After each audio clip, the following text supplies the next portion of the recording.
Assalamualaikum warahmatullahi wabarakatuh. Enten kata bisikan dalam hati kula enten Gus. Aku adalah kamu, kamu adalah aku. Ngoten mawon Gus. Assalamualaikum warahmatullahi wabarakatuh. Waalaikumsalam warahmatullahi wabarakatuh.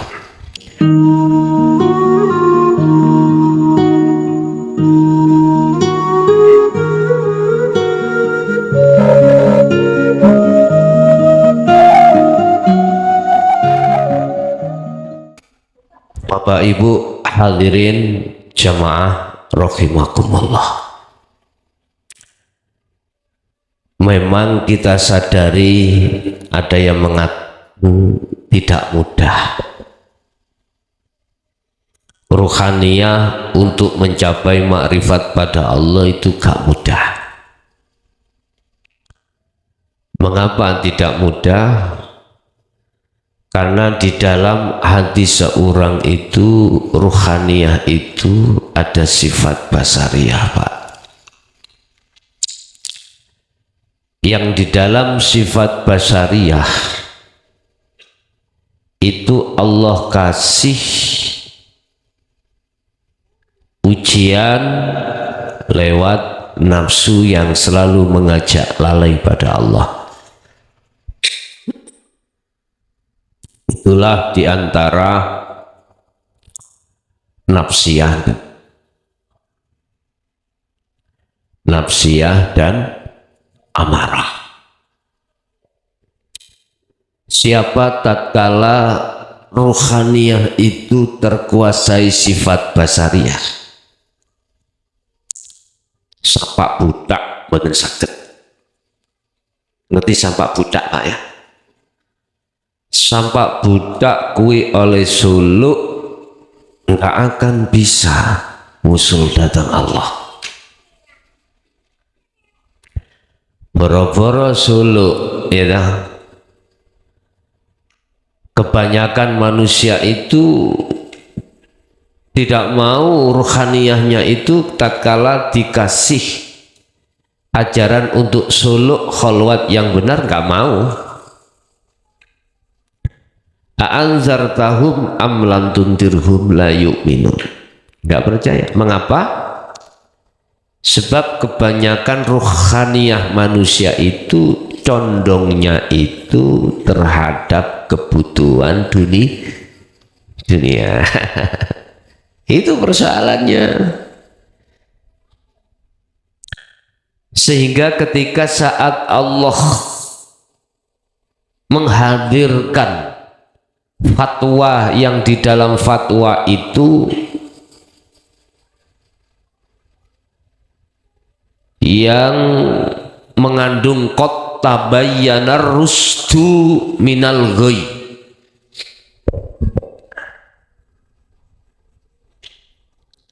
ajaran yang mendidik ruhaniyah bagaimana caranya keluar dari kebudaan hawa nafsu alias keluar dari kunjoronya hawa nafsu, nggak mau Pak, nggak mau.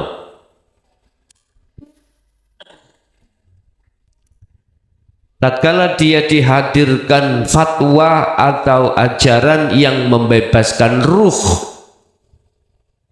dari budaknya hawa nafsu untuk merdeka, kebanyakan nggak mau. Nggak mau.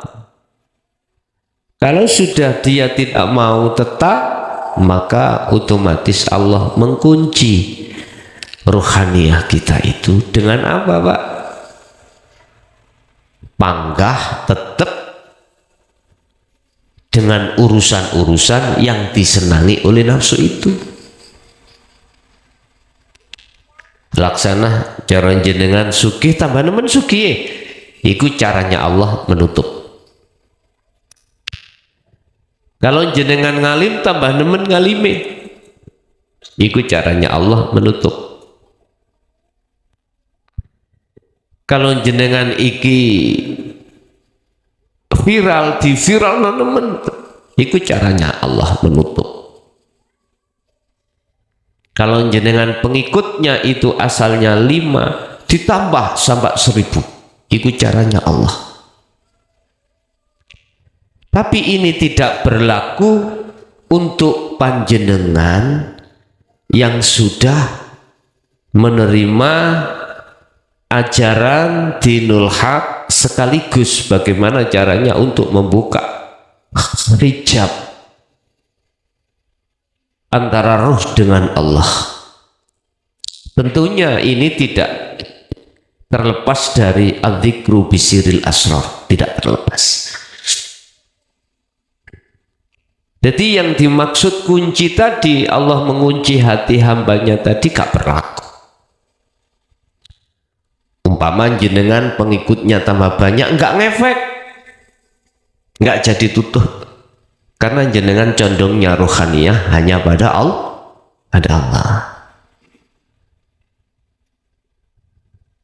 Yang tadinya Anda itu enggak punya rumah, akhirnya punya rumah, enggak punya mobil, akhirnya punya mobil, enggak punya pabrik, akhirnya tambah pabriknya, enggak ngefek. Jenengan tadi asalnya miskin tambah miskin, enggak ngefek. Tapi bagi mereka yang dikunci Allah, ketika miskin ditambah miskin, nah kemiskinan itu malah menjadi tutup. Khatamallahu ala qulubihim. Yes. Jadi pertanyaan di dalam surah Al-Baqarah ayat 54 dan 5 berapa itu? 45 dan 46 itu hanya berlaku beratnya itu terhadap mereka yang ruhaniyahnya itu tidak mau menerima fatwa dari Allah di dalam qad tabayyana rusdu minal ghoi. Qad, sungguh, tabayyana, sudah jelas bagaimana caranya kita keluar dari kebudaan hawa nafsu, dari gelap menjadi terang. Jadi sudah jelas datangnya ajaran yang terang untuk keluar kita dari kegelapan. Mana intinya? Wa may yakfur, dan barang siapa iku yakfur, meninggalkan bitagut, kelawan kesenangan duniawiyah, rohaniyah dia, wa yu'mim, dan mereka pasti akan bertemu Allah, wa yu'mim billah. Itulah yang disebut talinya Allah.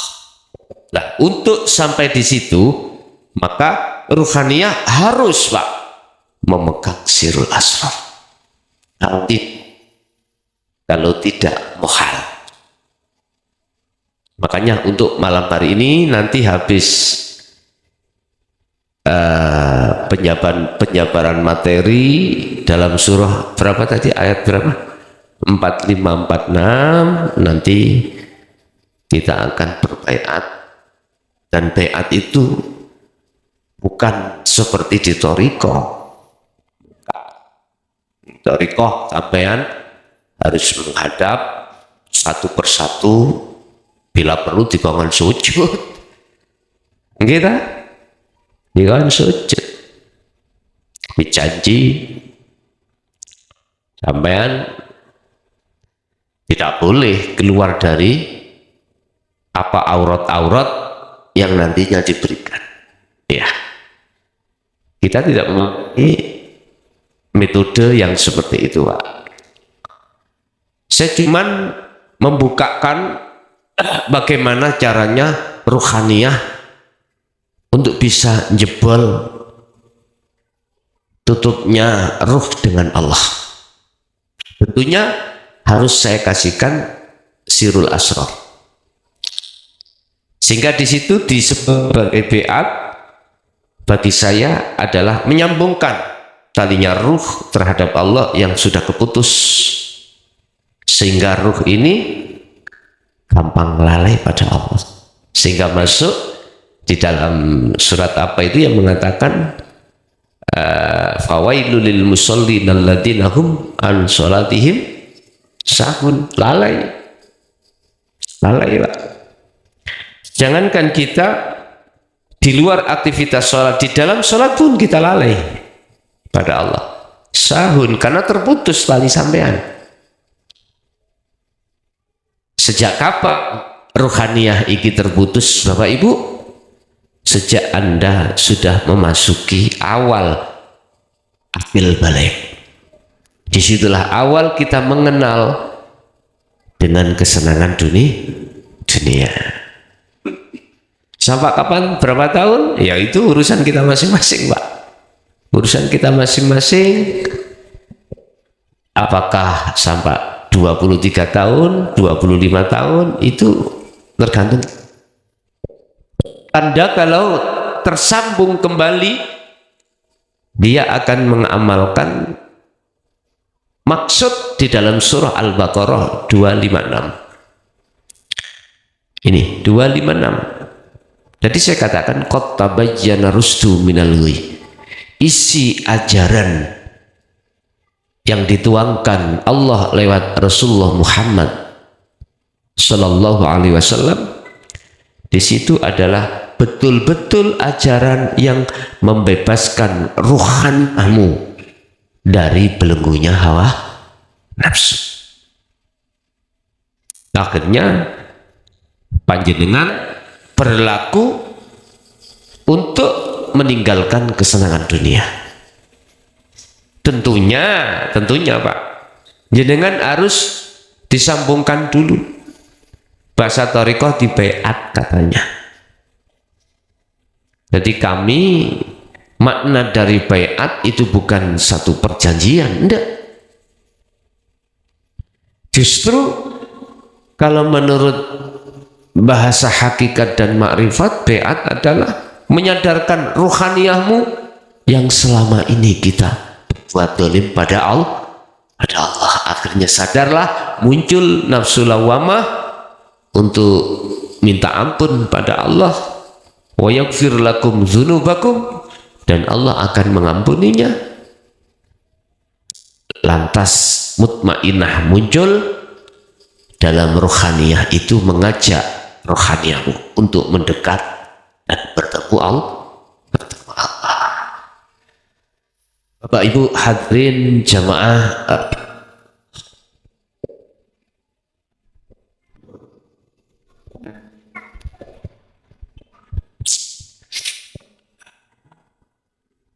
Bapak Ibu hadirin jamaah rahimakumullah, monggo kita bahas surat Al-Baqarah ayat 40-45. Tahun 45 Indonesia itu merdeka, Pak ya? Nggih, leres.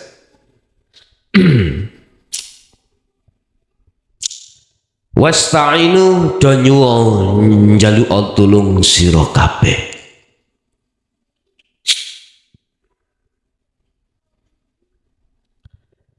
Wasta'inu danyuwa tulung sira kabeh bisa beri lawan wassalawah lan pira-pira salat. As-shalawah iki ai al-maktubah. Maksud cara cara syariat salat lima waktu. Wa innaha lan sak temeni aboha iku melayuni kemana? Sabar menjalankan sholat bahasa syariah ya. Ikulah kabiratun, yakti gede, utawi di sini diartikan lakabiratun berat ya. Kok bisa berat? Padahal itu lagune syariat, lagune jasad. Wong arek SD sakit. Akhirnya bisa beri. Iki maknanya bukan fisik, Pak, bukan rohani.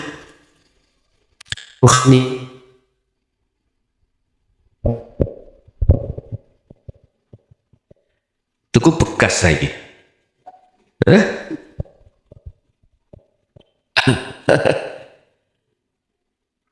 Bisa beri di sini adalah rohaniyah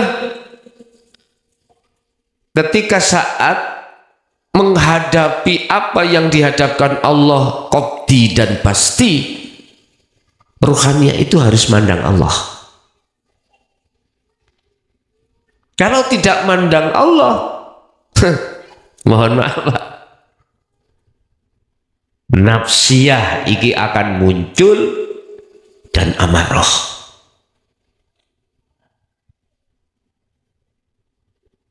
Kita manusia ini nggak ingin toh Pak, kalau di dalam rumah tangga itu ada sesuatu yang nggak enak lah gitu toh. Entah itu disebabkan dari suami atau istri atau anak, berbagai macam cara Allah untuk kasih lakon.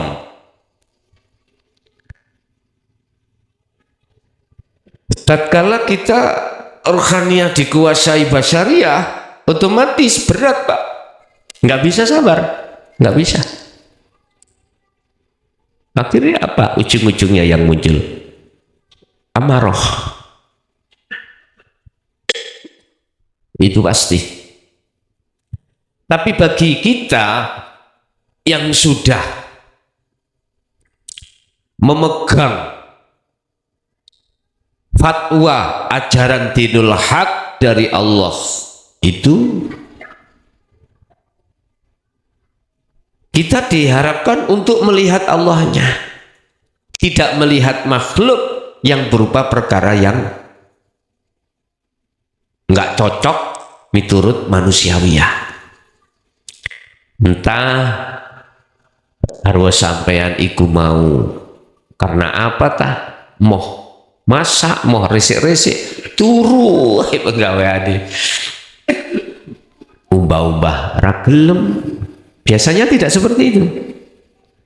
Ada yang disembunyikan karena jenengan iki mau konangan, buh konangan lapo wis metotok ya, nggak mau masak, nggak mau cuci-cuci, nggak mau bersih-bersih, gur tidur melulu. Jenengan nggak bisa masak, pagi-pagi mau kerja nggak ada yang dimakan, ngamuk betul ngamuk. Sama ibu tadi oleh mentotok gimana? Iku ahli hijab biasanya seperti itu. Tapi kalau ahli syuhud sibuk hatinya melihat Allah. Karena apa? Karena sudah condong. Sehingga bisobri itu hanya bisa berlaku bagi hati atau ruhaniyah seseorang yang sudah hatinya condong pada Allah. Wassolawat, dia selalu melakukan sholat daim.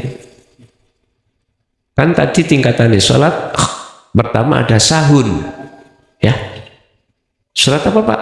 Fil lah itu. Fawailul lil musallin alladzina hum an sholatihim sahun. Alam taro kaifa fa'ala rabbuka bi ashabil fil, berarti surat Al-Fil ya. Lah, tingkatan yang kedua adalah khosyi'un. Qad aflahal mu'minuna alladzina hum fi sholatihim khosyi'un. Ini Al-Mu'minun 1, 2. 1 dan 2. Untuk mencapai khosyi'un, as-sholawah itu khosyi'un Pak. As-sholawah itu jamak Pak ya. Jadi sholatnya sampai niku tidak hanya di dalam sholatnya rohaniyah, tidak hanya di dalam 5 waktu aja, di luar 5 waktu rohaniyah selalu sholawah, selalu menghadap, selalu makrifat pada Allah. Ini as-sholawah. Terus hafidun, terakhir daimun. Ini ketika saat kita masih di posisi khosyi'un, kata kita itu khusyuk, di luar sholat lali Kadang di luar sholat eling, kadang lali, biasa. Hafidun, terjaga. Artinya iki lebih, makrifatnya lebih tinggi lagi. Walaupun dia terhukumi seperti tupai, sepandai-pandai tupai melompat suatu saat akan. Artinya Bapak Ibu, 24 jam kita masih ada waktu yang kita lalai pada Allah. Lalai itu apa? Dengan sendirinya hati belum bisa krek nan Allahnya. Nanti mungkin jarak setengah jam langsung iling lah, iya itulah kabeh Gusti Allah sing mau mentotok gak sida medok. Daimun ya tertinggi nih Pak Won. Nah, inilah yang dimaksud makom maksum di sini Pak.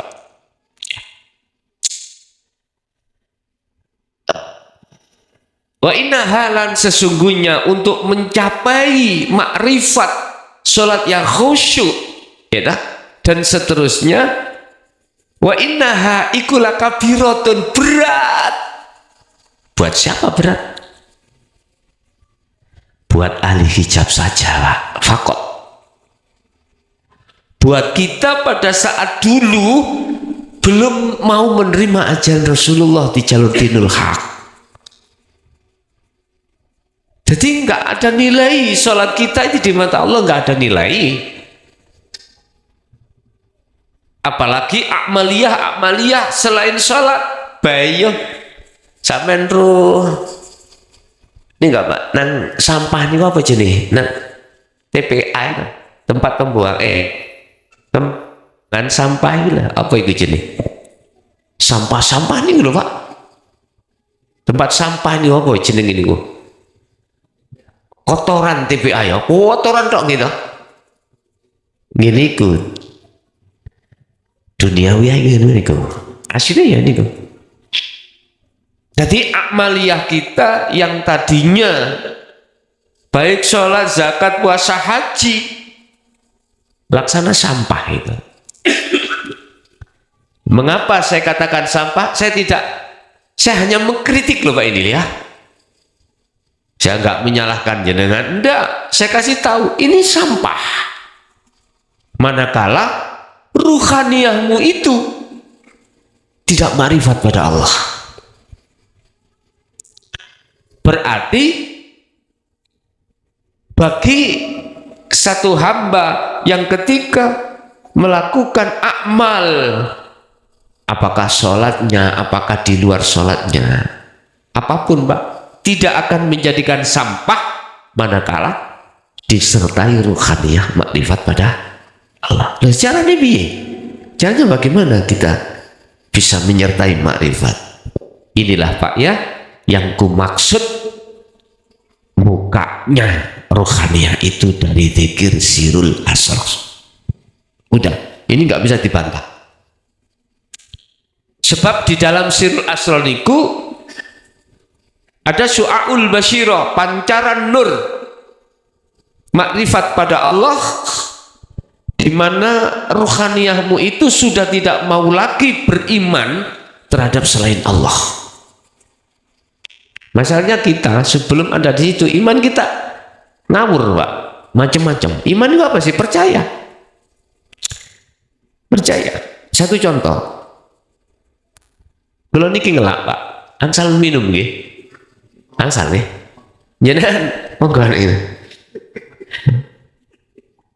Bismillahirrahmanirrahim.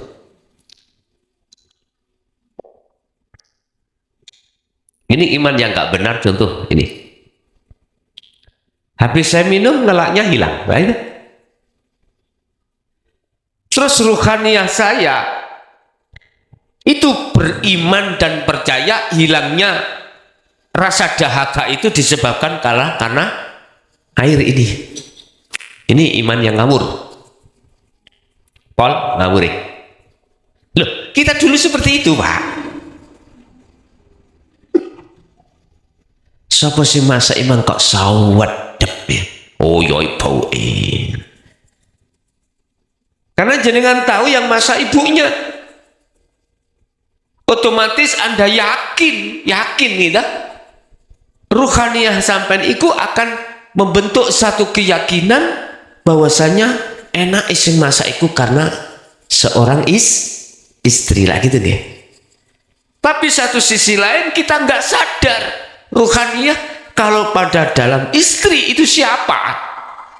Hidup pada diri istri siapa?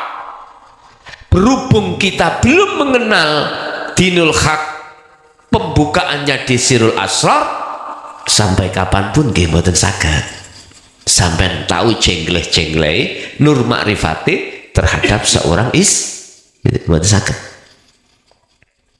Makanya di dalam Sirul Asrar itu ada su'aul basyirah, ada cahaya iman dalam hati sampean yang sudah benar. Apa? Jadi ruhaniyah saya tadi tidak mengatakan makhluknya ini, tapi hidup di sini. Siapa hidup? Allah. Bahasa syariat orang Islam. Kalau bahasa Nasrani Allah. Kalau bahasa Buddha mungkin nama Sang Hyang Widi ya. Sang Hyang Widi. Enggak apa-apa, itu nama. Itu konteksnya nama, jangan dimasalahkan. Anda tidak akan pernah memasalahkan berbagai macam bentuk nama manakala ruhaniyah sampai itu sudah membawa Sirul Asrar. Sehingga nggak ada perselisihan tentang nama. Tapi coba kita waktu dulu. Ketika belum mengenal itu bagaimana? Siapapun yang mempunyai Tuhan namanya selain Allah jelas salah, nah gitu nih. Oke bos, tak maklumi. Oke kan juragan, tak maklumi. Nggih, kukuh pak. Mengapa? Sebab saya terjebak di dalam iman yang ngawur.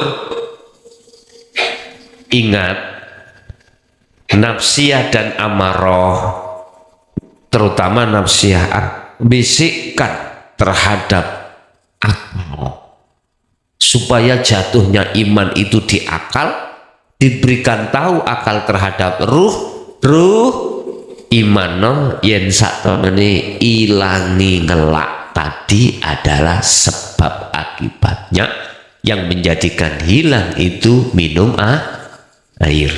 Nggih mboten? Astu Pak. Sekarang iman-iman itu kita sudahi udah. Kita harus revolusi iman.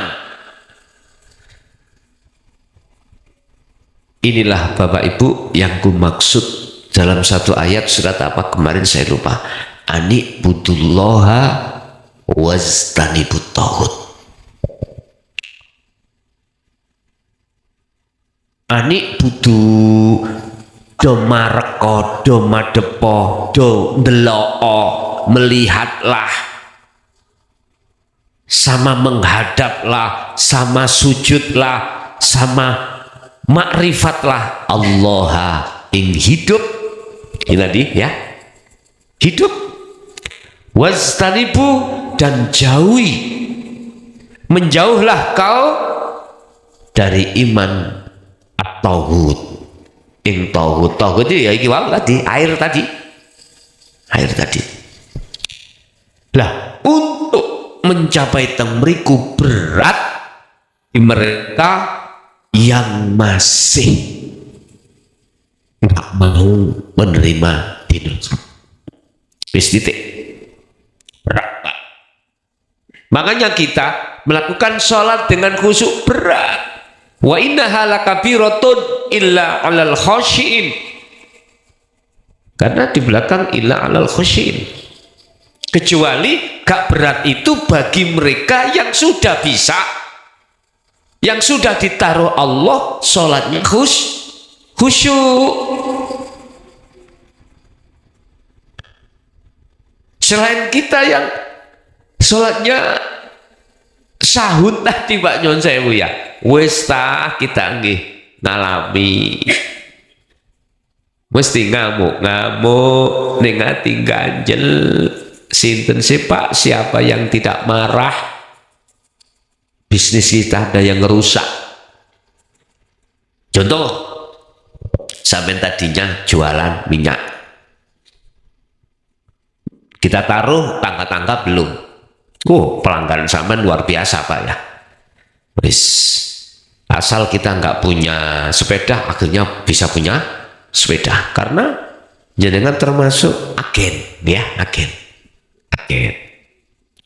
Minyak 1 liter kita taruh 500. Oke.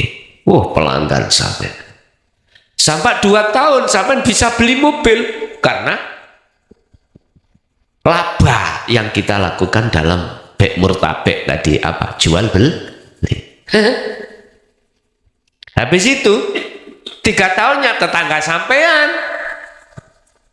jualan minyak juga. Karena melihat sampean kok papi lah gitu. Tak kepingin tuh ya? Pingin jelas. Ya gak omong gak apa. Langsung dia juga agen. Harganya malah 400. Dia mengambil untung itu tidak sebesar yang di sini. Dengan harapan pelanggan biar banyak juga. Ngerti nih? Dia sih untung pun 400 itu masih untung. Akhirnya orang berpikir beli di sampean iku 500, beli di tetangga sampean hanya 400. Selisih 100 itu aja sudah wong mikir Pak. Mikir. Mengapa dia 400? Karena pertama sih dia mulai awal dengan harapan biar cari pelanggan. Niatnya begitu, bukan niat ngejur. Enggak ada niat ngejur.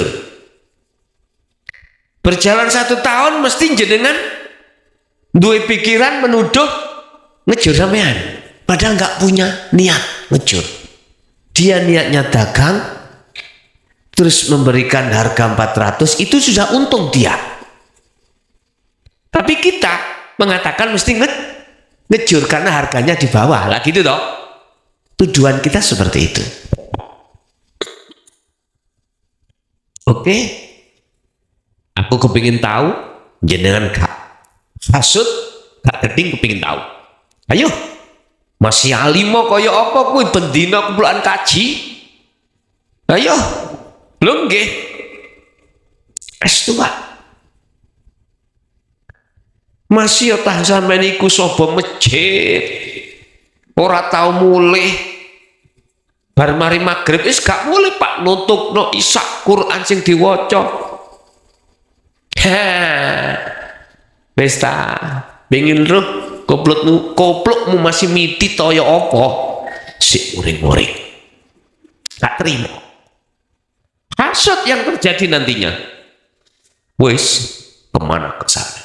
Ya Allah, itulah pinterin nafsu menanamkan sifat hasud di dalam diri kita dikarenakan karena hal-hal yang bersifat kesenangan dunia. Iya, udah ditebar Allah. Ad-dunya utawi perkara kesenangan dunia iku mata. Ad-dunya utawi dunia iku mata ghurur, satu keindahan, kenikmatan, kesenangan yang menipu. Kesenangan yang menipu. Ad-dunya mata ghurur utawi sifat dunia itu mata, satu kesenangan, al-ghurur yang menipumu. Kita nggak merasa tertipu Pak. Wong enak ya tak menipu kok dhisik. Ayat ini menipu bagi siapa? Bagi golongan kita yang tidak bisa masuk makrifat di situ. Ini sehingga kami sebut sebagai golongan ahli hijab. Tapi ayat itu tidak berlaku bagi jenengan yang ruhaniyahnya condong pada pada Allah. Akhirnya ketika saat tetangga 400 sampai nggak mungkin Pak mangkel apalagi muncul hasud, karena sibuk jenengan melihat Allah. Paham nggih? Lah terus kuncinya bagaimana kami ruhaniyah bisa condong menyang Allahnya di sini?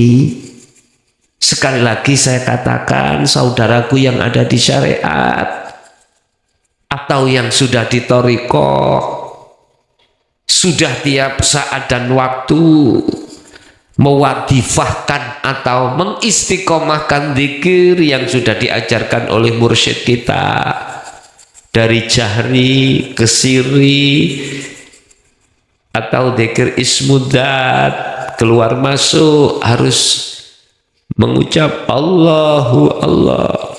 Sekali lagi saya nasihati, raihlah sirul asrar, zikir yang dikeluarkan dari tauhid la ilaha illa anta. Dengan begitu nanti Anda akan bisa sampai zikir yang dikeluarkan dari tauhid la ilaha illa ana, yang disebut fana'udz zikri. Disitulah nanti Anda akan bisa makrifat pada Allah. Gampang nggih? Gampang.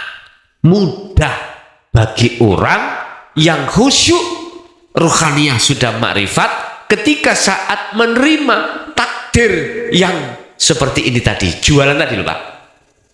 Sabar niku. Yang dikatakan tadi ayat itu, sabar itu di situ. Karena kau bisa nyawiji menyang Gusti, yaitu melihat, mengahadkan hidup Allah itu, maka itulah sabar. Sangat dipahami? Dilanjut 46. Siapa mereka yang dikatakan khusyuk itu siapa? Siapa mereka yang dikatakan bisa sabar? Siapa? Iku alladzina wong akeh yadzunnuna kang podo yakin sapa mereka annahum ing sak temene mereka iku mulaku rabbihim, akan bertemu terhadap Tuhannya, Rabbnya. Itulah mereka yang di dalam hatinya ada satu keyakinan pasti akan bertemu Allah, wa annahum ilaihi raji'un. Pasti mereka akan bisa kembali pada Allah.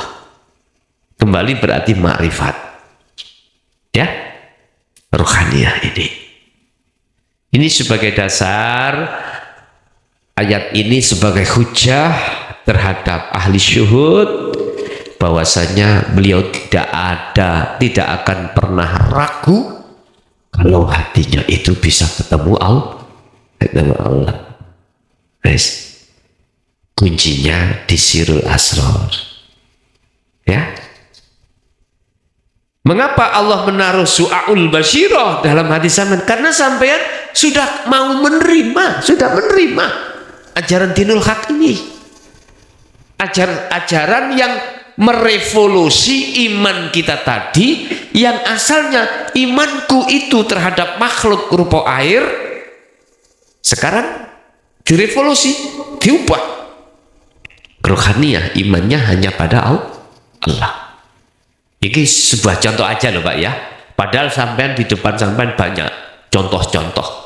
Yang punya ternak ayam, ya, ketika saat memberikan makanan pada ayam, mohon maaf, kadang ayam itu ada yang dablek, ada yang bot.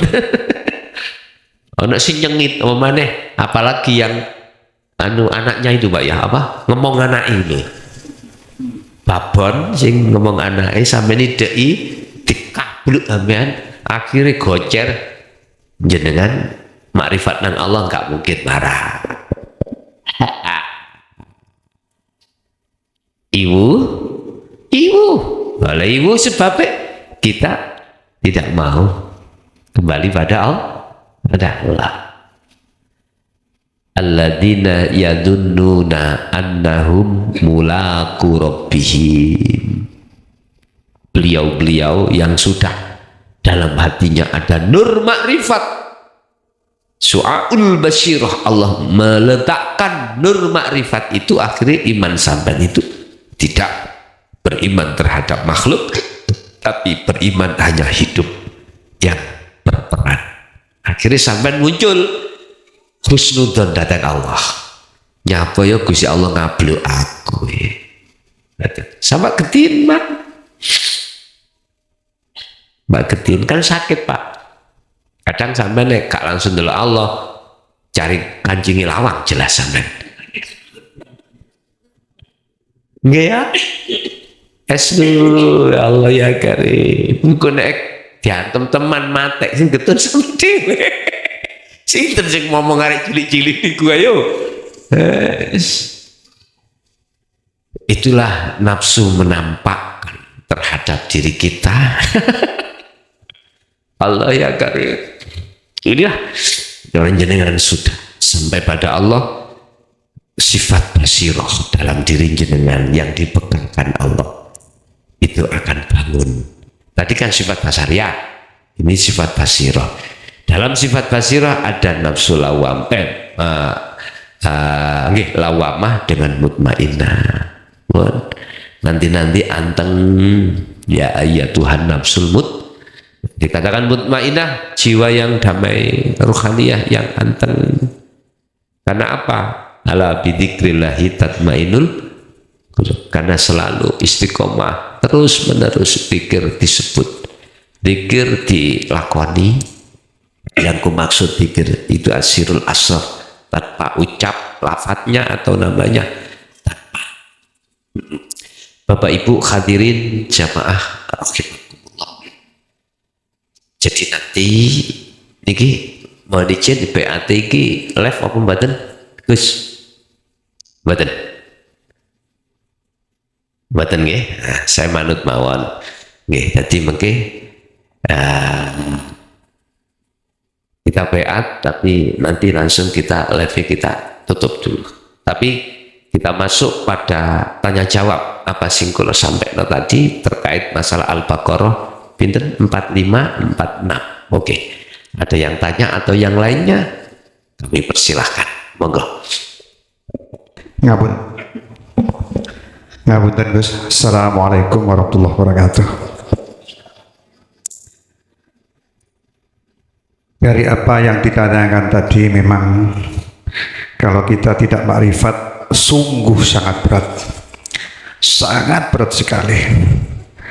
Apalagi dalam kenyataan di hadapan kita, katakanlah itu yang mungkin nama mursyid atau apapun itu namanya, yang memang kebanyakan itu mursyid Indonesia Gus di sini seolah-olah jadi berhala. Mengapa cara berhala? Karena ujung-ujungnya duniawi bagi mursyid itu sendiri. Itu yang pertama. Mengapa di kenyataan ini kok seperti itu? Sedangkan yang kita ini sudah booming kemana-mana, insya Allah ini sudah menyeluruh. Dinul Haq ini adalah sebuah ajaran yang memang sangat menenteramkan jiwa kita. Yang kedua, Gus, pertanyaan kedua, saya dulu dinina bubukkan dengan hadis yang mengatakan bahwa kunci surga itu la ilaha illallah. Yang saya tahu Gus, dengan masuk ke sini ada la ilaha illa anta, la ilaha illa ana.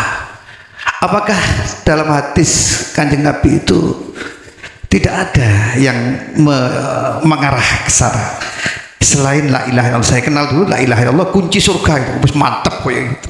Sampai kalau matiku dibisikkan ya, mau mati la ilaha illallah, jangan ojo dawa-dawa, engkau gak nututi. Sampai seperti itu yang saya cermati. Ayo ojo dawa, engkau la ilaha, engkau gak tutup, engkau Allah gak ono, nah itu engkau bahaya. Yang saya lihat dari pengalaman seperti itu. Itu yang kedua. Terima kasih. Assalamualaikum warahmatullahi wabarakatuh. Waalaikumsalam warahmatullahi wabarakatuh. Lewat pertanyaan yang pertama terkait masalah mursyid ya. Izinkanlah kami menasehati bagi mursyid yang belum memegang sirul asrar. Pasti seperti itu. Pasti.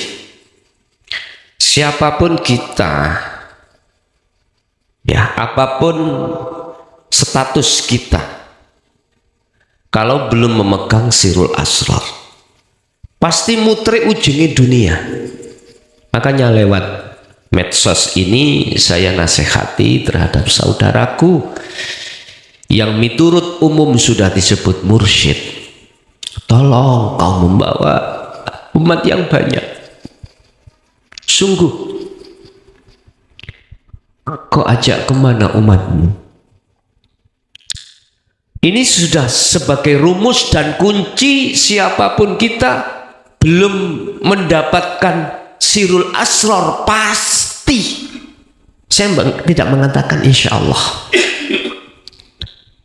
pasti kita tidak bisa ma'rifat Allah menurut sistem aturan di dalam keilmuan, ya dah? Sehingga nanti ujung-ujungnya kita itu ke dunia lagi. Udah, kita dunia ada dua Pak, materi non materi. Yang non materi dalam hatiku masih ada ingin dipuja, itu non materi. Ini duniawiyah, kesenangan dunia. Lewatnya kita non materi, akhirnya ujungnya mesti ke materi. Mohon maaf, saudaraku yang sudah kesebut mursyid, tolong sudahi. Sungguh sudahi. Sudahi. Karena ini sudah waktunya. Terus siapa lagi yang mau menasehati jenengan kalau tidak Allah? Allah menasehati. Jangan melihat fisik saya makhluk, jangan, tolong, jangan jangan. Sebab yang berhak membaiat hakikatnya Allah, bukan makhluk. Bukan. Siapapun kita kalau belum membawa sirul asrar pasti merasa diri kita makhluk yang membaiat. Nah ini. Terus arahnya asyhadu nafi isbat bagaimana? Ketika kita membaiat, kan harus difungsikan nafi isbat itu. Kalau itu fungsi nggak mungkin kita merasa sebagai mursyid makhluk yang membaiat, nggak mungkin. Jelas di dalam hati kita akan duduk di tajalli, berarti yang membaiat siapa Pak? Allah toh. Disinilah karena apa? Secara dalil akal saja mengatakan orang buta menuntun banyak orang buta, jelas nggak bisa sampai tujuan. Ini konteksnya umpama mata dohir kita itu buta Pak ya, menuntun ribuan orang untuk menuju ke tujuan, sama-sama butanya, bisa sampai tujuan? Nggak bisa. Tanggung jawab kita sebagai mursyid ditanya oleh Allah lebih berat kita daripada yang kita tuntun. Sudahi, sungguh sudahi. Kecuali kita tidak buta, walaupun ribuan orang buta kita tuntun, pasti nyampe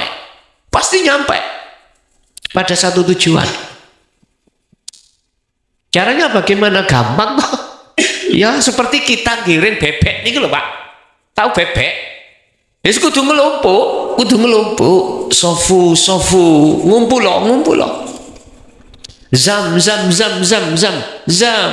tali. Kesini yo, ngumpul loh. Udah. Dikasih tampar ya, dikongkon kecoan tampar kabeh, udah ditarik gitu. Bisa nyampe karena kalau kita tidak buta. Sama iki berkenaan dengan basiroh, mata hati, basiroh. Kalau basiroh kita itu buta, nggak akan bisa. Terus tanggung jawab kita di mata Allah lebih berat. Yes. Makanya kalau sudah bicara dinul haq, tidak menyentuh sama sekali tentang materi atau non materi, nggak bisa, nggak menyentuh situ sama sekali, enggak. Makanya kalau nek eling pesene abah kula piyambak lho ya, sing abah kula biyen ya meleki, meleki kali kula, padahal anake kula. Saya tanya tentang kuncinya yang mana, tentang sirul asrar ini, wong dereng ngertos. Mulai 76 Pak, dulu itu sudah dididik kita, anaknya mulai ibtidak sudah diajarkan untuk sirul dzikir siri dan jari itu sudah. Tapi saya tanya, Allah yang mana?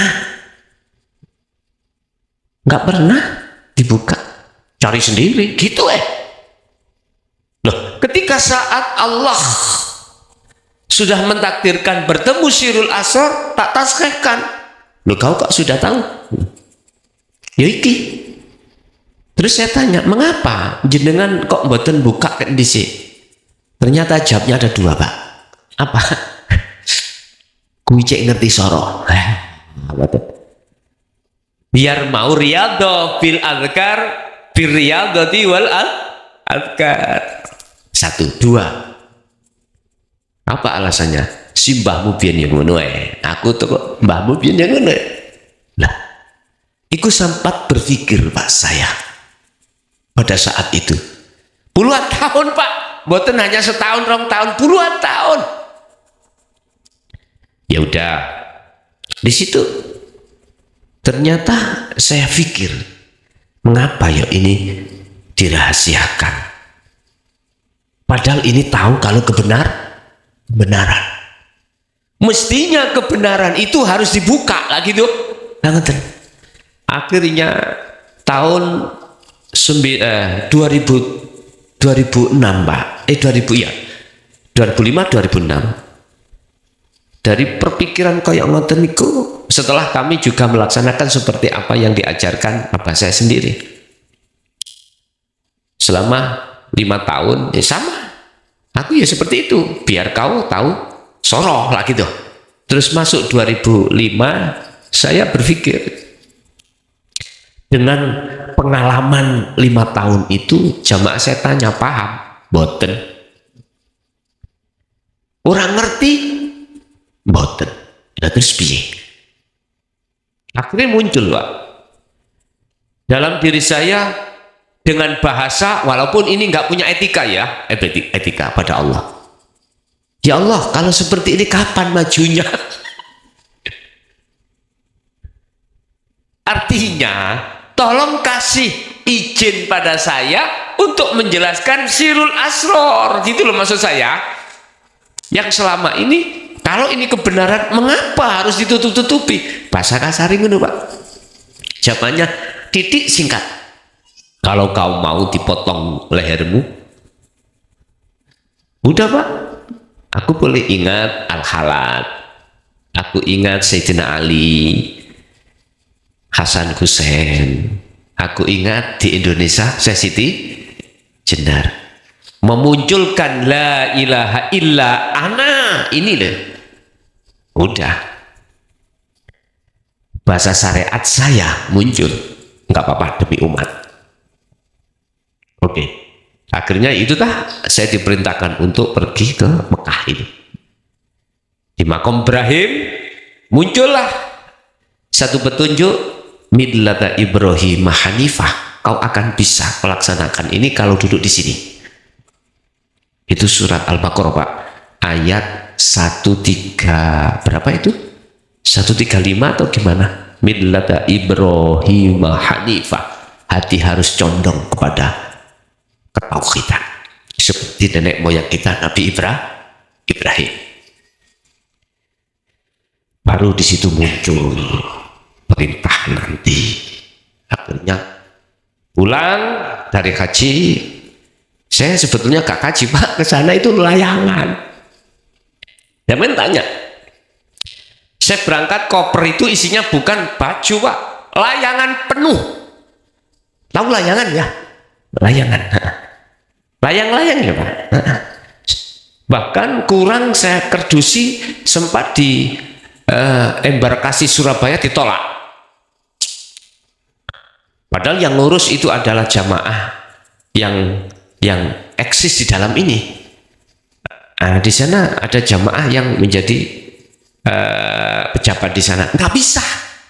Ya udah, tertinggallah yang satu kerdus itu pulang lagi. Cuman koper nyampe. Saya hanya bawa berapa setel? 3 setel aja. Bisanya layangan. Kakak saya almarhum Kiai Dimyati Rosyid ya sempat bilang sama saya, jangan terlalu, nanti jamaah tambah bingung. Aku sempat dinasehati ngoten. Beliau kakak saya nomor 2 gini. Beliau kan ketua MUI Mojokerto pada saat itu Pak. Nah, aku ditanya, jenengan ke sana apa? Haji? Enggak. Ngoten. Apa? Layangan gitu. Nggih, layangan. Nggih.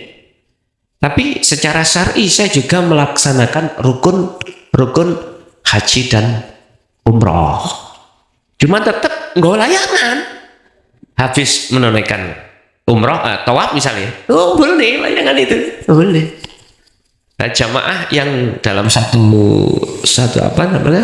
rombongan itu ya sudah dikasih tahu sama kakak saya, udah, jangan protes. Masih adikku ngono baik, adikku belajar gendeng jadi ngono. Jawe ngoten. Setelah mendapatkan ayat millata Ibrahim hanifah ya 135 betul itu. Coba dilihat. Di situ di rumah sehabis 40 hari saya sudah tidak ada. Artinya kami ditidurkan Allah hampir 1 tahun. Hampir 1 tahun. Lah di saat itulah masyarakat mengatakan saya itu orang gak waras. Tahu gak waras ya? Mungkin yang mengatakan, oh kehabisan pil, gitu. Atau ada yang mengatakan sampel. Tahu sampel ya? Kalau bahasa Al-Quran, majnun, wahwa majnunun. Dia sampel. Sampel itu gila itu ya. Yes. Padahal ya tidak aku ya orang ngerti. Orang tidur itu gimana tuh Pak? Orang tidur tahu pakai baju atau enggak? Tahu?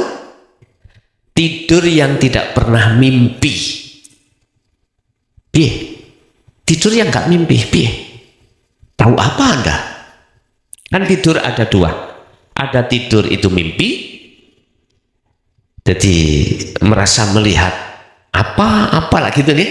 Ada tidur yang tidak pernah mimpi. Jadi saya ketepatan tidur yang tidak mimpi. Jadi ya nggak tahu apa. Secara akal ya nggak tahu apa.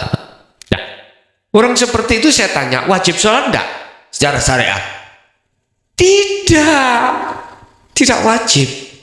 Karena bigoiri aklin.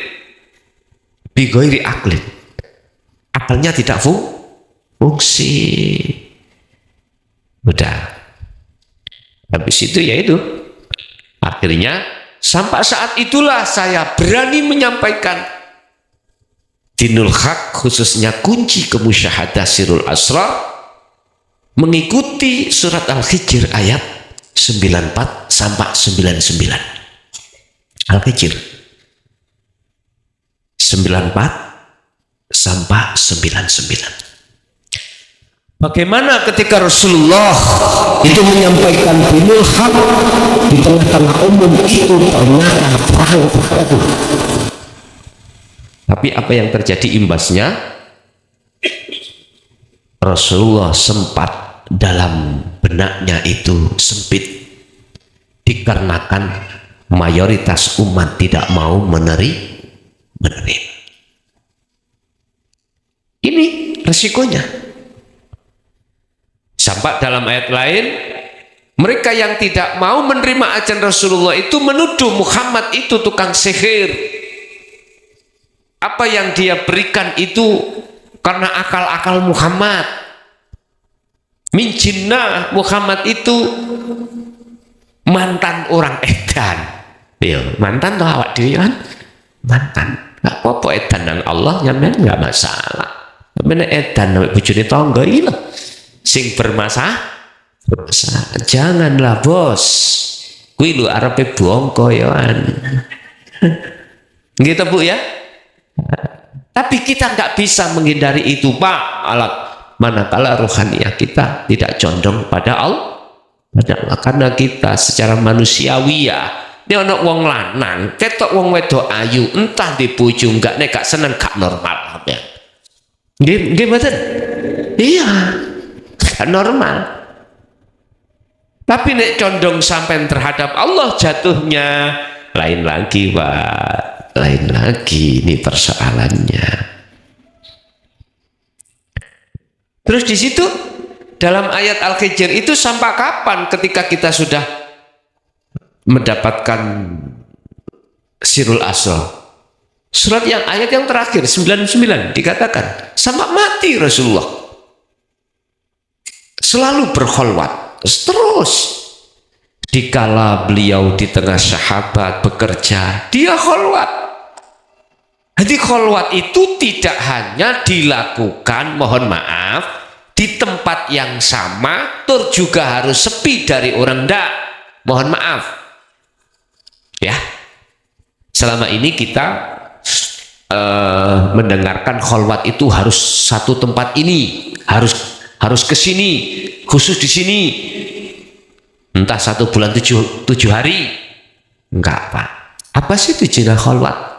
Tujuan kholwat apa? Yakfur bit-taghut wa yu'min billah. Membersihkan iman dalam ruhaniyah terhadap selain Allah. Setelah itu wa yu'min billah, imanmu hanya pada Allah. Intinya kau bertemu pada Allah. Allah di situ aja enggak? Halo bos, ning kali ana Allah enggak? Di pasar ada Allah enggak? Lah, jangan dangkal bos, jangan. Ketika jenengan ke WC aja lo ya, menurut bahasa saya wajib zikir kau, wajib temui Allah di situ. Apa bisa kotoran keluar tanpa Allah? Ini ada yang ngeritik. Masa Allah itu gembel kotoran? Nah kuwi nonton kotoran nih. Nah gitu toh. Jangan bos, jangan. Boleh kita berkholwat di lokalisasi, boleh. Di situ juga ada Allah. Makanya boleh Gus, jenengan mau saya undang di apa itu Pak? Diskotik. Tahu diskotik? Tahu? Diskotik itu tempat-tempat orang yang menurut syariat gak tepat. Nah gitu toh. Di situ penuh minuman, identik dengan narkoba. Kalau sudah identik dengan narkoba, pasti identik dengan PUREL.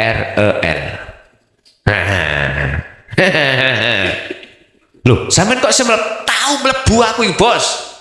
Iya, waktu zaman saya nyarani baru-baru dinobatkan menjadi kepala desa, saya pernah di Bintek di Surabaya. Di lokasi mana ya saya lupa. Ada satu teman ngajak saya, Gus, ayo jalan-jalan ngubah motor. Saya sendiri biar dia gak dianggap orang desa, Pak. Melok air. Tak kira sih nang kafe-kafe terus minum kopi dan sebagainya. Ternyata masuk gedung, begitu masuk dam. Dari luar nggak dengar, tapi ketika masuk dodo koyok di sentok gini. Ternyata di situ ada bidadari Pak Bu. Mboten enten sing kerudungan ngeten iki. Semuanya mohon maaf ya, iki yang ku tahu saya cerita. Roken dukune dengkul. Mbok katokan, mbok aku gak ngerti. Mereka gak ngintip. Tapi mohon maaf, ojo ditiru gak. Saya kepingin nyata no katokan apa gak. Nyun sewu, estu, kalau kan betul pulpen. Tak tak rotohno Pak. Epok-epok njupuk. Ya Allah ya Karim. Mbuh bener mbuh gak. Saya melihat barongan. Loh, mpun ditiru ya? Mpun ditiru. Wis sampean simpulno, Es minuman Pak, dituangkan, minum. Terus Gus, sampean nggih melok? Iya melok. Tapi gak ro, sampean tak masukkan perut Anda kan gak tahu. Saya menghormati teman saya, jika dikatakan wong desa teman-teman. Iya, saya angkat, saya masukkan mulut. Tapi tidak akan pernah masuk di dalam tubuh. Ya apa caranya tahu? Tahu? Ono wong mangan gak melok warak sing marek kono.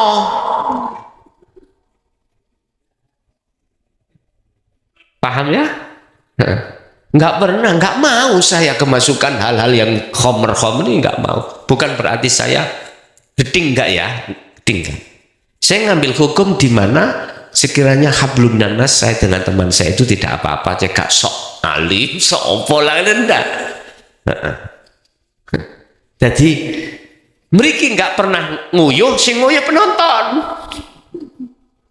Tamen tahu tumun dalang nguyuh apa?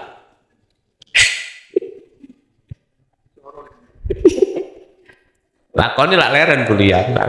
Sing nguyuh tiba sing keboyo-boyo sing penon. Wis iku wis gak buka mana wis suwe wis udah. Jadi kita dihadapkan hal itu, di situ pasti ada Allah. Tak mungkin ada Allah. Bahasa saya, aku yakin hidup di situ adalah Allah, bukan nafsu. Itu bagi jenengan yang sudah makrifat pada Allah. Beda dengan mereka yang belum makrifat pada Allah, jelas imannya terhadap makhluk. Mohon maaf, iki nek dilebokno ambek kaidah secara syariat ada Pak hujahnya, dasarnya. Bila mana perkara itu baik datangnya dari Allah, jikalau itu maksiat jelek datangnya dari nafsumu sendiri. Nah, oke. Itu karena kita masih memandang ada dua kelompok yang berkuasa. Nah, bis, itu proses nggak apa-apa Pak. Tapi tolong jangan sampai kau yang berkuasa imanmu ada dua. Bagaimana caranya? Lah, gitu. Udah, jadi tolong kita yang ketepatan disodori secara proses manusiawiyah menuntun banyak orang, yang menuntun harus tidak buta. Itu aja. Jadi sebagai cambuan kita, nasihat kita, ternyata selama ini kita masih buta terhadap Allah. Jangan selanjutnya kita itu menuntut orang. Makalah sudah jelas, arif nafsa wa auladaka billah. Dalam Al-Quran, ku anfusakum wa ahlikum nara. Begitu. Itu yang pertama. Yang kedua, apa tadi lupa? Oh ya. Man akhiru hayatihi biqauli la ilaha illallah fadakhalal jannah.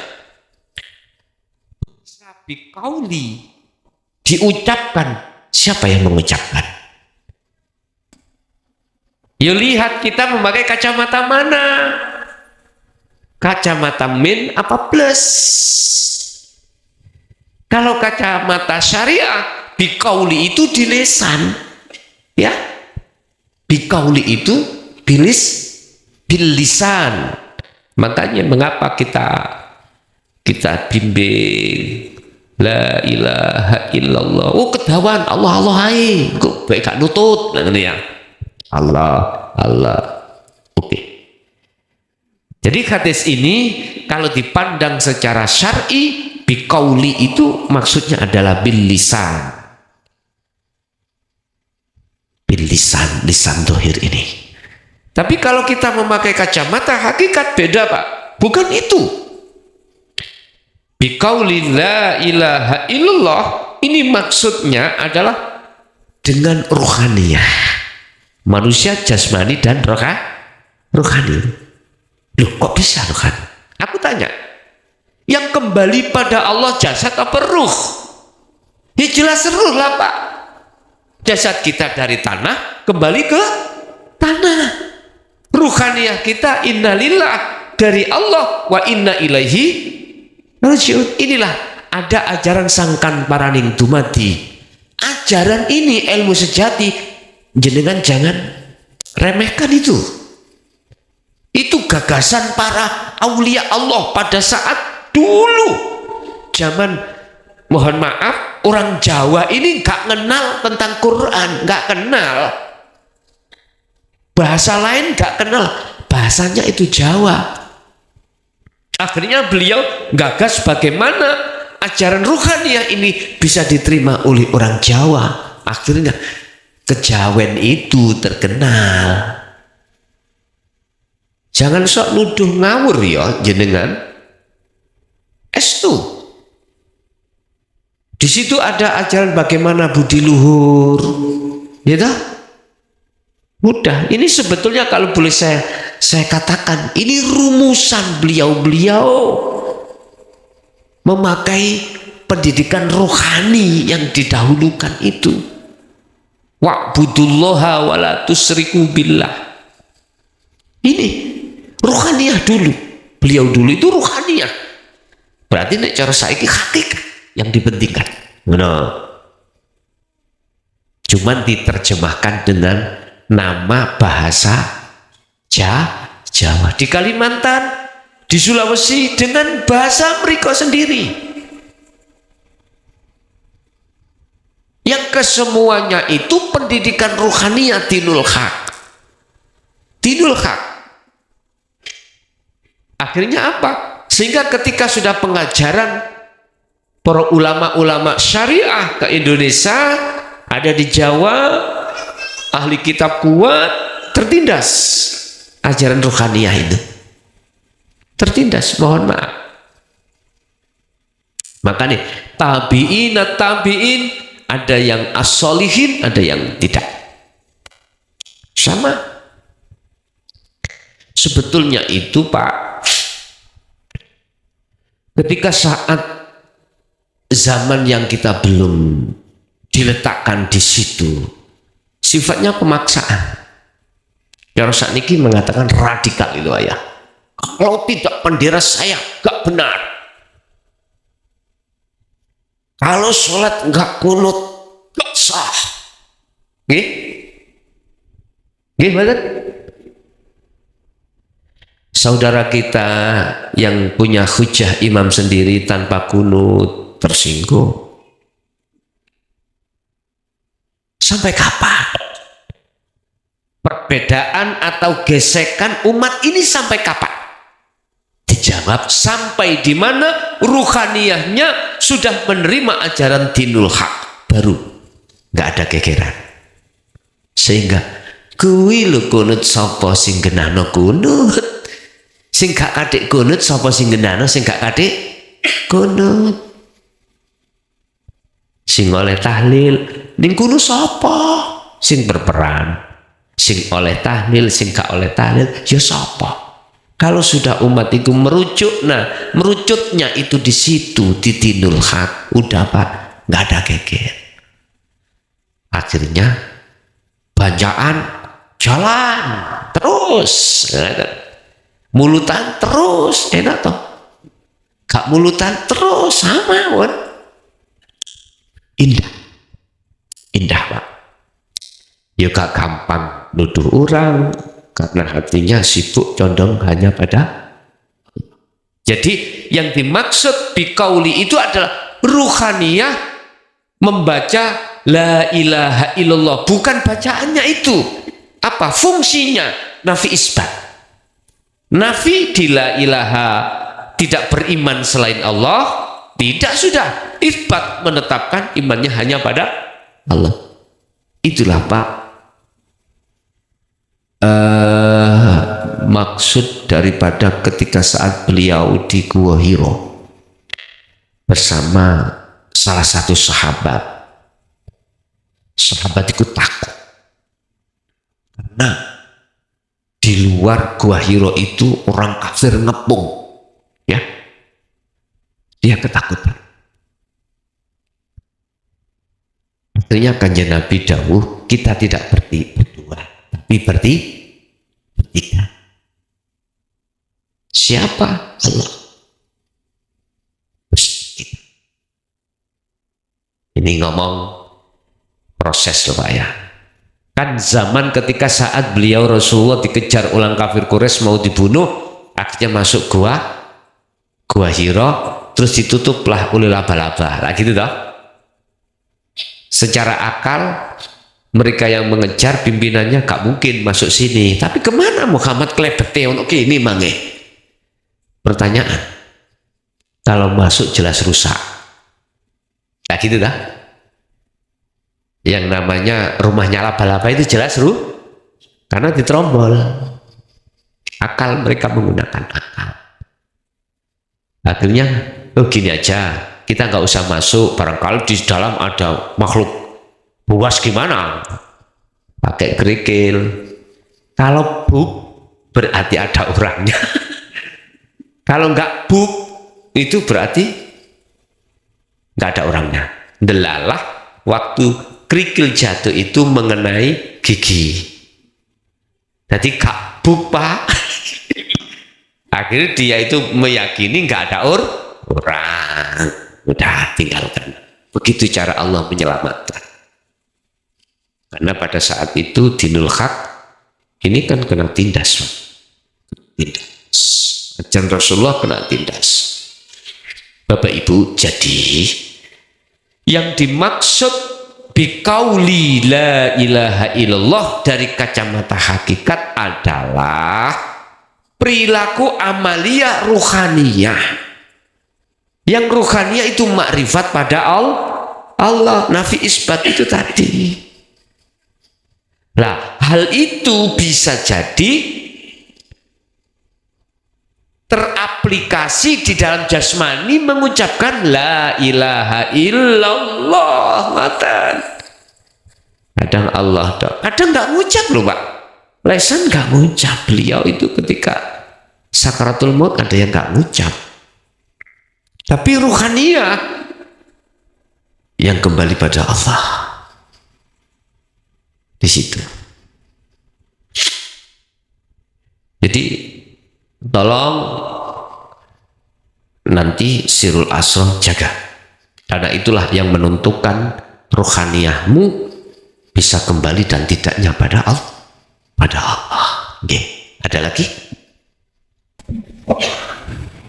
Assalamualaikum warahmatullahi wabarakatuh. Nggih, tanglet gede Gus.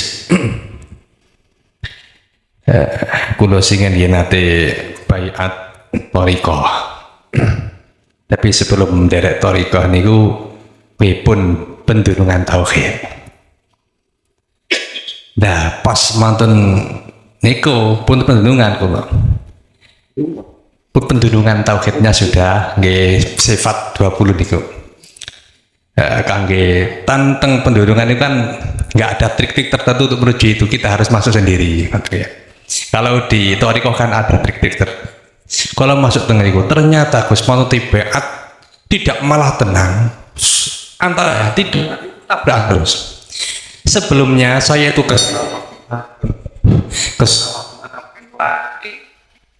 itu masih sakit, rasa itu masih terus bisa dirasakan itu. Yeah. Tapi saya masuk di tabrakan terus kados ini wirid itu suatu alat nek pun matun niku bebas lah saya kata dia. Jadi koyo tengpang malih ngoten. Bisa itulah karena saya bingung, saya yakin saya harus mengkorok. Saya keluar itulah baru saya bisa masuk lagi. Wis. Dimanapun itu ya itu saya bisa mengerjakan itu, bukan karena tuntutan ini tidak. Nah, matun itu ada juga di tauhid teman-teman saya juga seperti itu Gus, tanya ke saya. Nah saya spontan buat wani jawab langsung ulang ngeten iki. nek aku yo mufarokoh ngoten. Nek sampean sih merasakan enak di tauhid ya, di thariqat itu ya mungkin jenengan cocok dengan itu, silakan. Dan termasuk teman-teman saya banyak yang mufarokoh di situ. Melopok kula kedusan pisan. Seperti itu, dan banyak itu teman saya, dan saya dan bisa tenang lagi, bisa seluruh lagi di saat saya malah bukan wirid saja, tapi walaupun lesan tidak tapi itu mempraktekkan tauhid di pendenungan itu. Tapi saya merasa juga ada takutnya, waduh ngetok nobong teko anu itu jadi saya agak gimana gitu, takut. Tapi mereka juga ya setelah itu saya tanya gimana, sama dengan yang saya alami.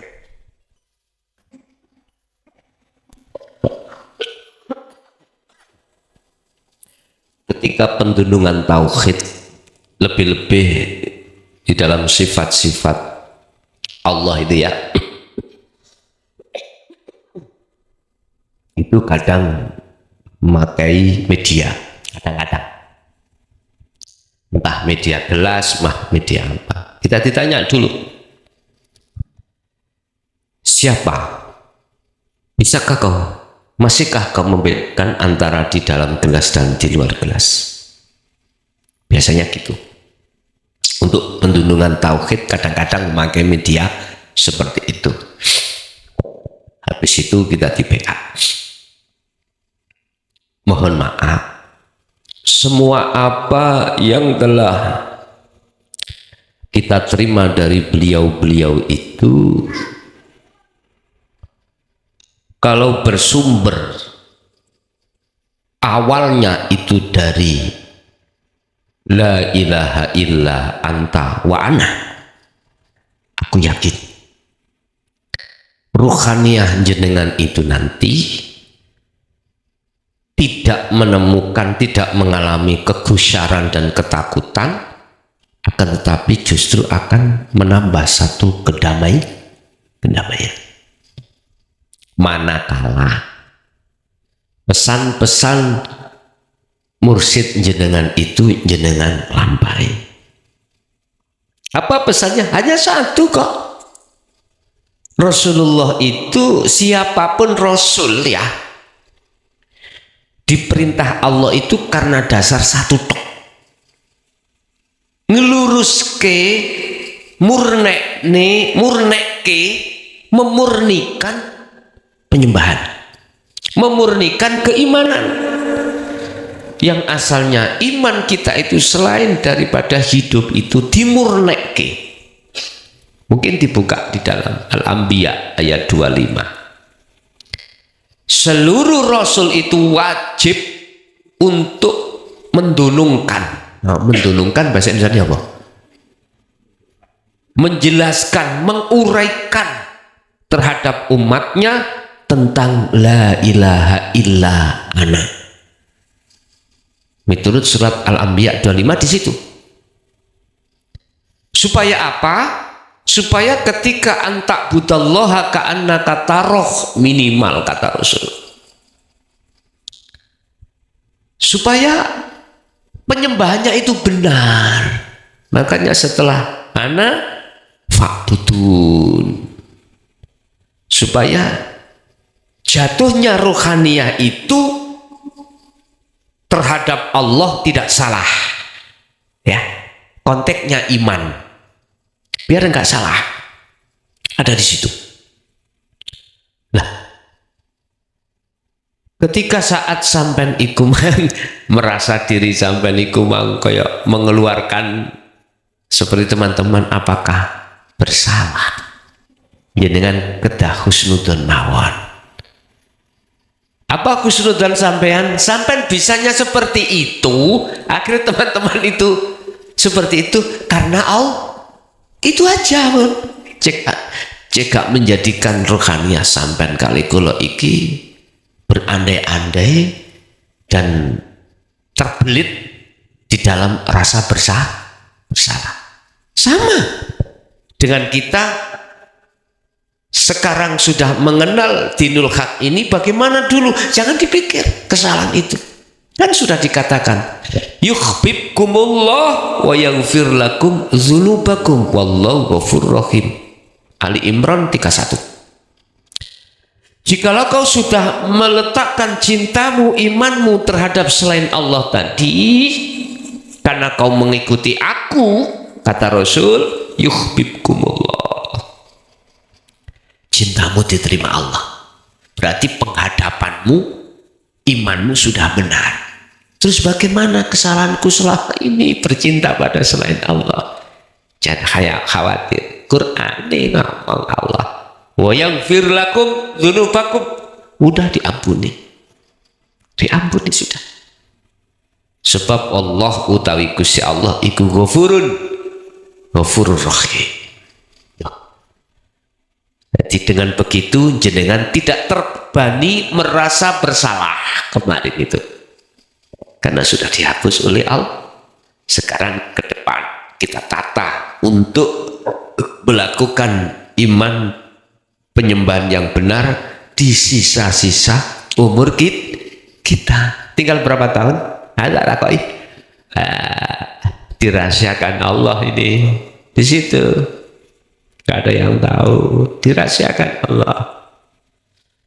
Apa maksud dirahasiakan?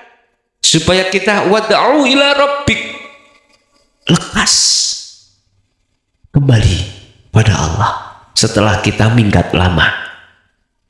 Dang bali yo Sri, dang bali yo lagu ini nggih. Ya wes, makanya ada lagu judulnya Sri Minggat, yaitu roh minggat dari Allah, minggat menuju bercinta terhadap selain Allah. Seriman yang ngono, mari bercinta pada suaminya di rumah karena embuh ada gara-gara apa kecandal orang lain, minggat mencari kesenangan di luar. Sri wis tuwu alsi, nek wis tuwu ndang buli ya. Ije. Ada lagi, Pak?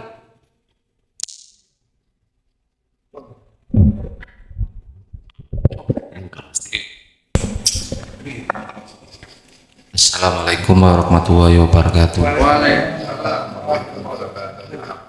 Enten kata bijikan cara hati kula enten Gus. Aku adalah kamu, kamu adalah aku. Ngoten mawon Gus. Assalamualaikum warahmatullahi wabarakatuh. Waalaikumsalam warahmatullahi wabarakatuh. Anna wa anta, anta wa ana. Lah, posisi ini di mana? Anta wa ana wa anta. Aku adalah kau, kau adalah aku. Kalau posisi ini di muraqabah, Pak, muraqabah. Ini masih belum. Kalau posisi ini di musyahadah, di akad, maka tidak ada pelaku dua, ana dan anta. Yang disebut ahad itu adalah pelakunya cuma tunggal. Kalau yang dimaksud aku adalah kau, kau adalah aku, ini ada di musyahadah, maka itu iman yang murni. Cuman sebelum dimurnikan di situ ada proses namanya muraqabah. Kita yang sudah pegang sirul asrar diletakkan Allah di muraqabah dulu. Apa muraqabah? Masih ada dua. Makanya mengapa zikirnya tidak ada Tuhan kecuali kau. La ilaha illa anta. Subhanaka inni kuntu minadh dhalimin. Ini kan yang dikeluarkan dari Nabi Yunus. Maha suci, subhanaka, apa itu? La ilaha illa anta subhanaka inni kuntu minadz. Aku iki zalim nang jenengan ya Allah. Sepuro sing akeh. Bukannya Nabi Yunus pengen keluar dari perut ikan loh ya. Munculnya zikir ini bukan beliau ingin keluar dari perut ikan. Itulah bentuk kesadaran jenengan untuk melakukan khalwat. Perut ikan tidak gelap tuh Pak ya. Jenengan dalam kegelapan. Kok gak kegelapan gak mungkin khalwat sampean. Gak mungkin. Orang yang dioperasi itu sebab mengandung penyakit kanker. Kok umpama gak ada penyakit, apa mesti harus dioperasi? Halo? Iku jenenge pasien gendeng.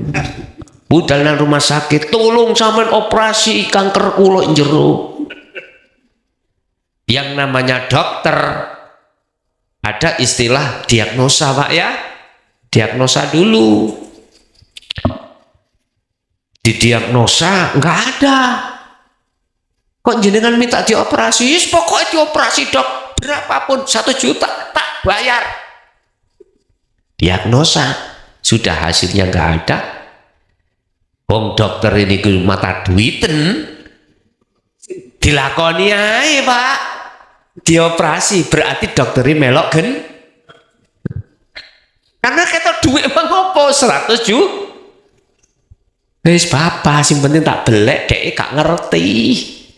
Wong dek tak bius gak ngerti. Akhirnya dibedel kan. Ya epok-epok lah, gampangannya epok-epok nggak ada kok. Habis dia diagnosa nggak ada penyakitnya. Mempeng aja ini. Mempeng. Artinya Bapak, kita berkholwat itu kita mengakui selama ini kita zalim pada Allah.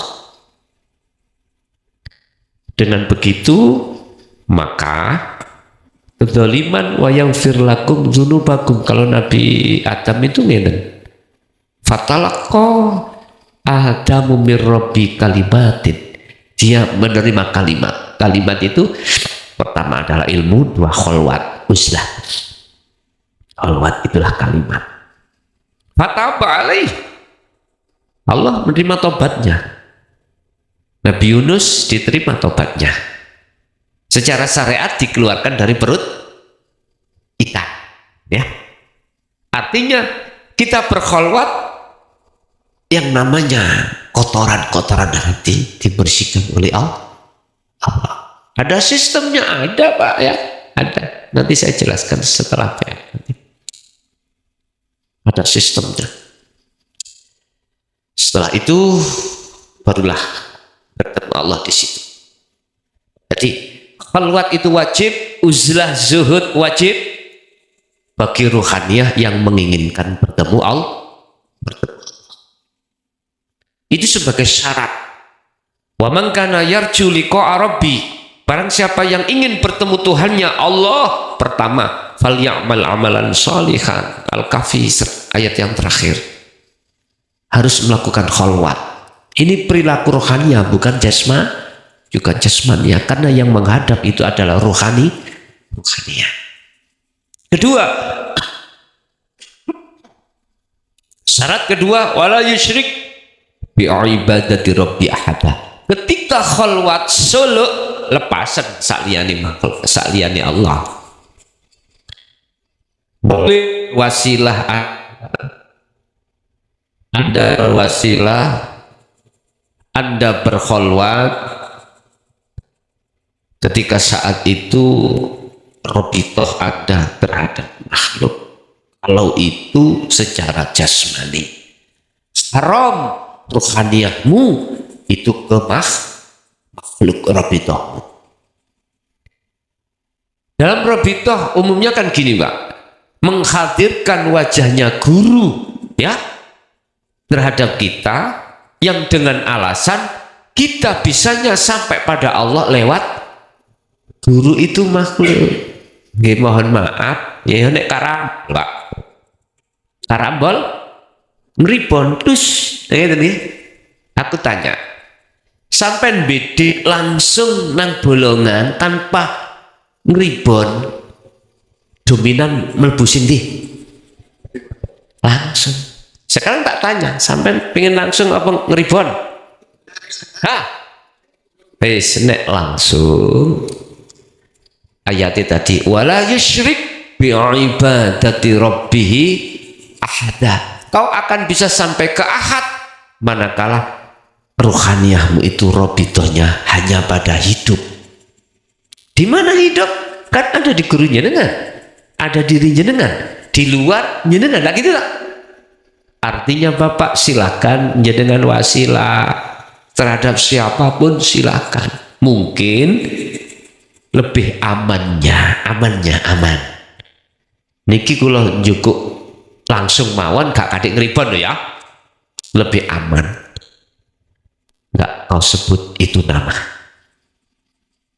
Si A, si B, si C. Jangan disebut guru kita si A, gurunya si A, B, C, D sama Z. Kesuwen. Iya nek kalau kita itu torikohnya satu.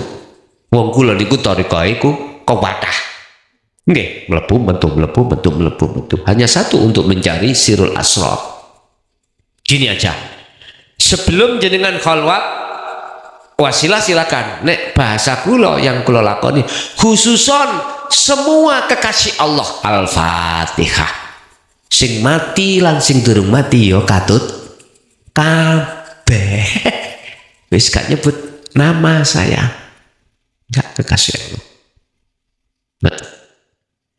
Sebab khawatir nanti kalau saya menyebut nama figur seorang, khawatir ruhaniyah saya jatuhnya terhadap makhluk.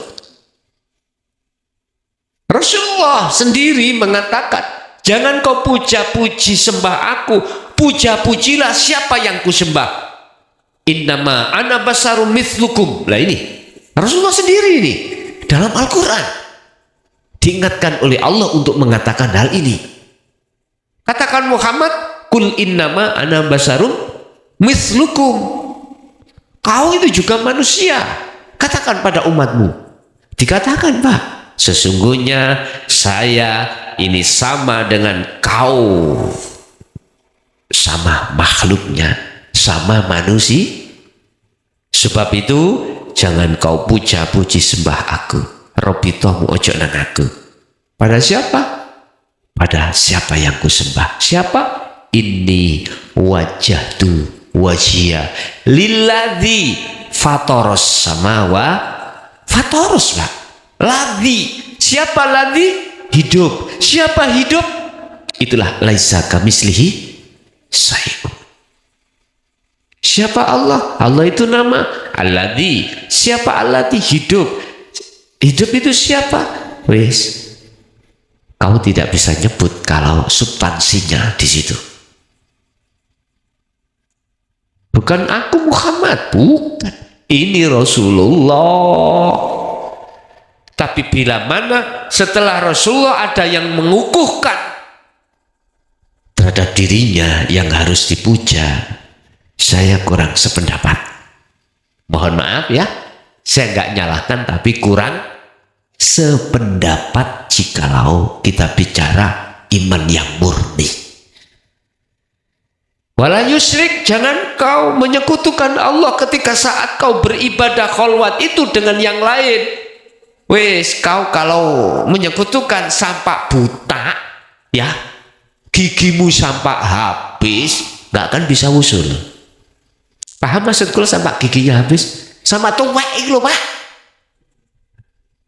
Tuwek mate gak iso.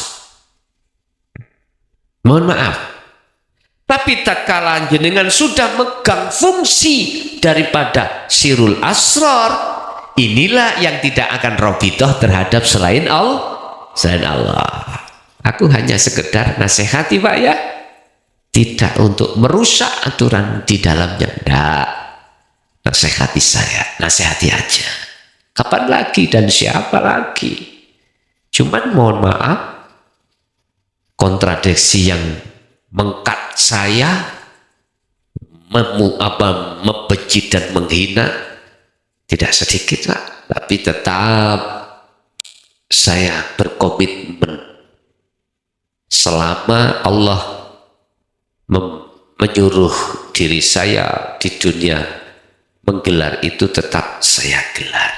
Urusan konsekuensi Allah sudah katakan, gak kaget saya, gak kaget. Aku ya sudah pernah ya, aku juga sudah pernah dikatakan zalika dhalalatun, acaramu sesat, sudah pernah dikatakan. Usrena pun udah Pak sekojana. Bahkan ada etika untuk diusir dari kampung saya, pernah Pak. Yang maju itu suruhan ahli kitab, ya sudah, enggak apa-apa. Saya enggak ingin seperti Nabi Yunus. Nabi Yunus metu dari kampung dikarenakan gara-gara kaumnya tidak mau menerima, keluar kampung sambil berdoa, ya Allah hancur noai kok gak gelem masalah. Dihancur nih tenang Pak? Enggak, aku enggak seperti itu. Ya hanya mengatakan beliau oleh membenci, menghina karena belum mengerti. Nanti kalau sudah mengerti, nggak usah saya kasih tahu, saya panggil, nggak usah, datang sendiri. Soalnya tidak mengerti. Kalau dia mengerti, dia sadar kalau semuanya Allah. Nggak mungkin akan beriman yang jebol nih tangkis itu banjir, gak mungkin. Tetap rohaniah mengatakan Allah begitu. Walaupun mereka akal itu rawami kekeran, tahu-tahu itu ya banjir. Coba secara akal kalau nggak ada banjir jebol enggak, berarti akal gak salah lah kan gitu. Berarti mereka-mereka yang ada di Nurul Iman ya tidak saya salahkan, karena menurut kacamata di situ nggak salah. Jadi di muraqabah itu masih ada dua Bapak. Tapi di dalam diri jenengan sudah merasa kalau selalu disawang Allah, itu muraqabah. Tapi kalau di musyahadah anta wa ana, yang dimaksud ini tadi nggak ada bedanya, bukan berarti ada dua. Memang lafate ana, anta, ana dua toh, saya, kau, saya. Makanya tauhidnya asalnya la ilaha illa anta, teruskan biar sampai hanya ana. Kan melewati dulu terlebih dahulu su'aul basyirah ke ainul basyirah ke hakul basyirah, baru menemukan la ilaha illa ana.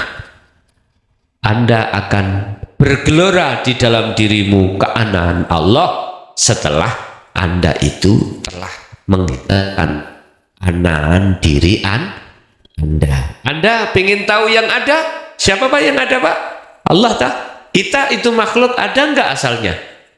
Tidak ada. Adanya kita sebab diadakan yang ada. Bila mana Anda ingin tahu al-haq yang ada, kembali ke asalmu. Apa asal kita? Tidak ada. Kalau kita sudah kembali ke tidak ada, maka disitulah akan tampak, akan nyata yang ada. Sebab sesungguhnya innallaha al-malikul haqqul mubin. Benar kenyataannya. Ya udah, syaratnya kita harus kembali tidak ada. Artinya di dalam dirimu sudah keakuan dirimu yang segalanya, makhluk lepaskan. Itulah fungsinya dari kholwat nanti ya. Oke, ada lagi Bapak? Assalamualaikum warahmatullahi wabarakatuh. Waalaikumsalam warahmatullahi wabarakatuh.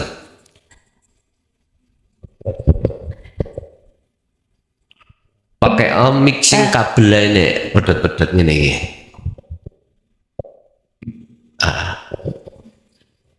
Kan Pak kita pun seto nggih. Nggih. Tapi tasik wonten belum mengenal tauhid, terus kita Itu yang sepah. nggih. Nggih, sampun. Kita punya orang tua pada saat itu sepengetahuan kita itu belum mengenal tauhid. Terus sekarang sudah meninggalkan dunia. Terus kita sebagai anak melihat itu bagaimana? Ya, Idza mata benu adama ing qata'a. Ketika anak Adam itu meninggalkan dunia, maka terputuslah semua amaliyahnya kecuali 3 perkara. Sedekah ya gak ono. Ana sing diterima. Sedekatin jariyatin au ilmin yantafa'u bi gak ada secara hakikat. Sebab sholat, zakat, poso, hajimu di mata Allah tidak bernilai bekal akhirat, manakala ketika berlakunya amal ya yang seperti itu ruhaniyahmu tidak marifat Allah.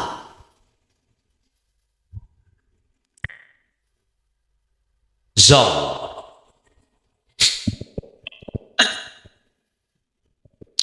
Itu namanya zong. Tahu zong? Kosong di mata Allah. Kok bisa di mata Allah dikatakan zong? Karena ketika jasmania akmal, ruhaniyah ini menghadapnya selain Allah yang sesungguhnya. Mungkin karena ingin dipandang orang lain. Mungkin ruhaniyah sampean pingin dimasukkan surga, dapat pahala. Nah gitu toh. Nah aku tanya, surga, pahala itu makhluk atau bukan? Jelas makhluk. Berarti ruhaniyahmu itu hadapnya ke inilah letak alasan mengapa zong di mata Allah. Nah terus bagaimana kita sebagai anak? Yang satu tadi, awalatun salihun yada'ulah. Kalau punya anak yang soleh itu harapan. Anak sing soleh iku sing kepriben, yang bagaimana solih. Kalau wedok solihah itu maksudnya ruhaniyahnya itu sudah mencapai tingkatan makrifat. Solih ya, solih bagus tidak di mata manusia saja loh Pak ya, tapi bagusnya di mata Allah. Makanya kalau kita menerjemahkan surat Al-Kahfi ayat 110, syarat sebagai pertemu Allah fal ya'mal amalan solihan itu, kalau kita melihat dari syariat, amalian solihan jasmani Pak, paham ya? Tapi kalau dilihat dari sisi ketauhidannya, hakikatnya ruhani. Sebab yang kembali pada Allah adalah ruhani.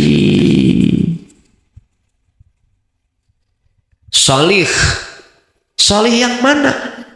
Ruhaniyahnya anak, apakah laki atau perempuan yang sudah mencapai makrifat Allah. Ini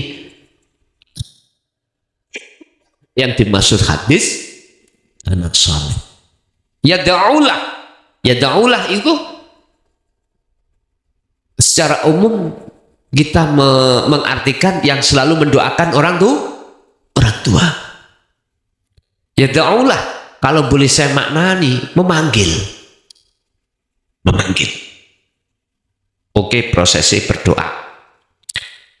Kalau anak itu berdoa pada Allah, isinya doa mintakan ampun ya dah atas segala kesalahan, nggih. Terus supaya ditaruh di rahmatnya lah gitu toh. Kalau posisi anak yang soleh itu betul-betul makrifat Allah, masa anak ini yang nolong? Bukan toh? Dia kan sudah duduk di tajalli yang berlaku Allahnya lah gitu toh. Makanya saya katakan yada'u, di situ saya artikan manggil. Berarti bahasanya Allah tidak berdoa, Allah memanggil. Kalau Allah memanggil, siapa yang bisa dadati? Ayo, makhluk siapa? Malik sebagai penjaga neraka bisa mendadati. Di dalam kuburan mungkar nakir lah katakannya ya di alam barzah.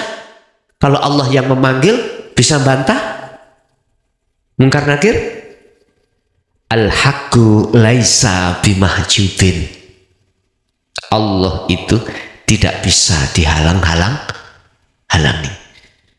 Ingat sejarah ketika saat Nabi Adam belum diciptakan, Allah berkata terhadap para malaikat, wa idh qala lil malaikati inni ja'ilun fil ardi khalifah.